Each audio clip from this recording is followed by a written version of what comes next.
This is an example of a maths activity using Verso aimed at students in lower grades 1, 2, and it's designed for them to work at home with parents, carers, and in this particular one they're learning to estimate lengths and heights. This could equally be adapted for other quantities, other measures, and they're using standard and non-standard measures. The stimulus is just a simple picture I've taken of my desk lamp, and next to that I've put a tin of beans, and what the challenge for the students is to use their math skills to estimate the height of the desk lamp, using the clue I've given them, the fact that the can of beans is 10 centimetres high. Really simple task. At first glance seems low level, but bear with me.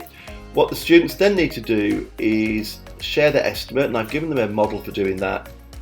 And then when they've finished, they need to have a look around the home, inside and out, and find something else and design their own challenge using that model for the rest of the class. And of course, I've given the students an example of what a finished response should look like. They can copy and paste that and edit it. They can even, for this one, record their responses using their voice. And I've given them some contextual vocabulary they might need to use and some suggested academic language they should be using to explain their thinking. Again, they're working at home with somebody to help them through this. I've got a breakdown of the language that the students have started to use there, and that's been highlighted in their work below. Now, here's three students have shared their work already, and we've got Jamil here who's actually shared that if he thought it's 80 centimetres would be too high, 25 would be too low, and his estimate is 32. Mabel, the exact same pattern, what would be too high, too low, and the Goldilocks moment of that estimate somewhere in the middle. Teaching students how to make a fairly accurate estimation.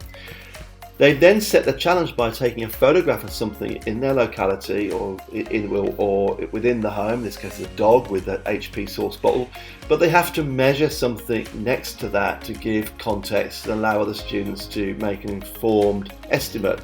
So this particular student has said he's given them wants the height of the crepe myrtle tree in the garden, and the clue, again using that model provided, is that the fence next to it is exactly 1 metre high. So he's been out and measured that. Now, students then, as a teacher, I can just click and say whether their comments or responses met expectations. But if we look at what the students are then saying, here's Jamil's problem that he wants people to solve. Mabel's jumped in and had a go at doing that using that model. What would be too high? 4 metres would be too low. So her estimate is 4.5, 4 metres 50 centimetres, and then why she thinks that. Josh has used the voice option. I think it is 4 metres because I put 4 fences on top of each other. Okay, so the students are starting to share their method and the way they're using non-standard measures to try and calculate.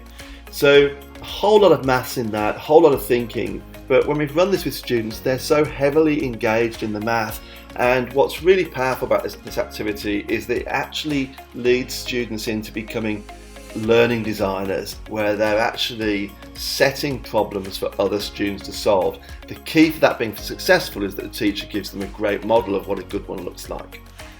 If you'd like a copy of the activity so you can adapt, edit it, or use it with your students, just DM us. Send us a message or mail us at Verso and we'll put one into your account. Give it a go.